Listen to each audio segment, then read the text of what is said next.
Thank you all who are watching for the kind reception on my previous video. It blew me away. So here I come with another follow-up video. Hopefully you'll think it's just as cozy as the previous one I made.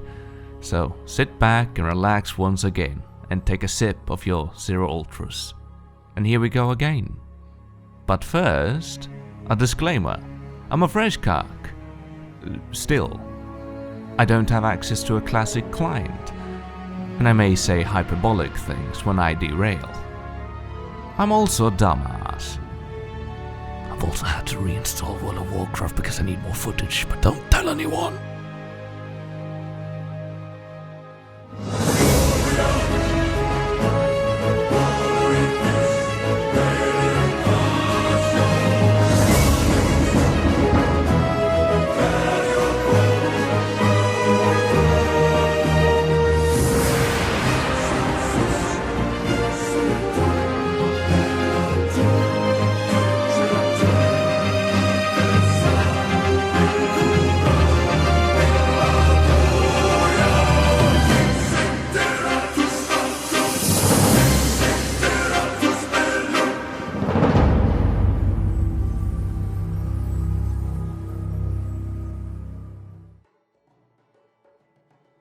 I've had a lot of love towards video games. I grew up with video games. I taught myself how to speak English through video games. I played so many video games when I was a kid I was stopped a lot by my parents who told me to go out and play.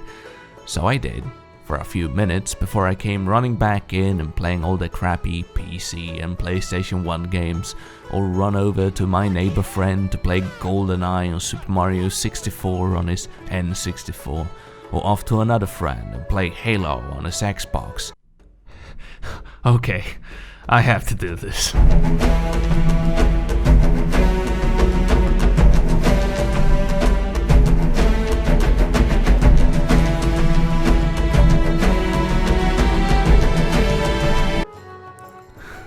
Okay. The thing is, if there was a game to play, I played it. Because I loved all of the games. Because the games back then only had one purpose. Be fun.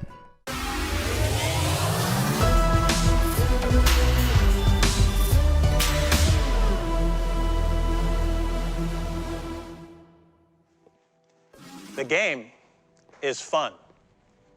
The game is a battle. If it's not fun, why bother? If it's not a battle, where's the fun? It's a test that you pass or a quest that you fail. A race against time. Fun and battle always locked together. But the game is also something else. It's a journey, a passport to new worlds, maybe even an odyssey. A look, a feel, an exploration. Close your focus and open your mind. Yes, the journey requires the right ticket. And that ticket is Nintendo Switch. But in the end, it's not just where you can take your game.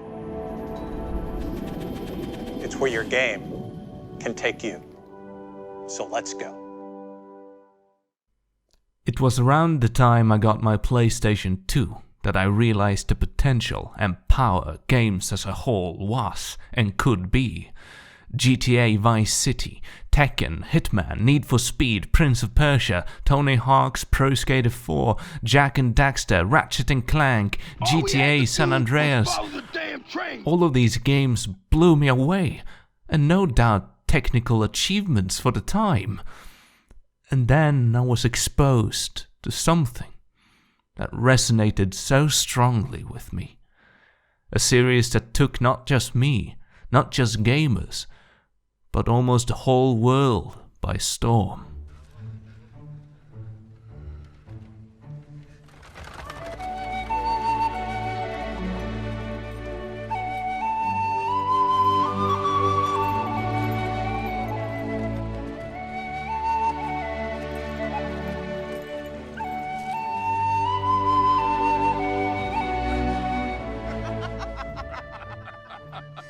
Wonderful to see you, Gandalf.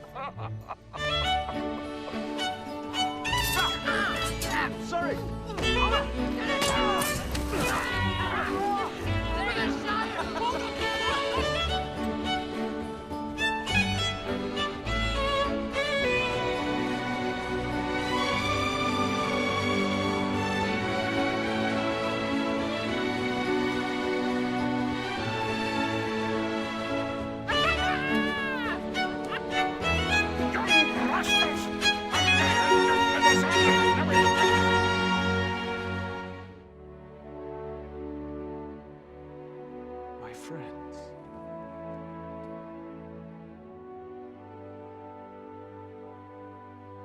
You bow to no one.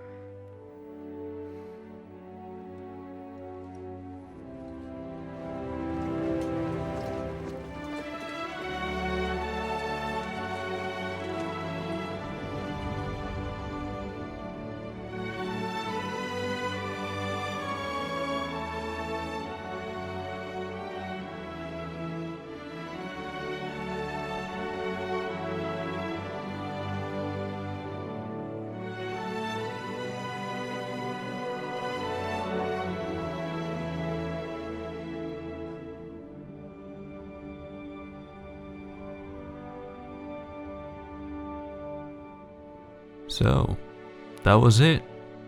That was the end for me. I was enchanted. Something so magical that is beyond words. The world was so magical, so fantastical, I was forever changed. I found something within me that I can't express with words. It was beautiful. My mind was opened to realities outside of our own. I guess it was just inevitable that I'd clash with the World of Warcraft. Even though I didn't particularly like Mist of Pandaria as an expansion, I fell in love with the World of Warcraft. I still love World of Warcraft and I probably always will. But World of Warcraft Classic is made with an old philosophy. The very same philosophy that I grew up with. The game was meant to be fun. It was meant to be expansive and fantastic. It wasn't designed to make you farm transmogs or queue up for random match-made content. It was a world, and that was it. You were free to roam the world, and a large part about the world was the people in it. The game back then wasn't a single-player game as it is today, and all of this, plus the engagement and passion of all the classic creators, is more than enough assurance. How could anyone, not be excited to play this amazing game, filled to the brim with amazing people like you? No one can refute my excitement for the World of Warcraft we all have in our hearts, whether we've played it or not.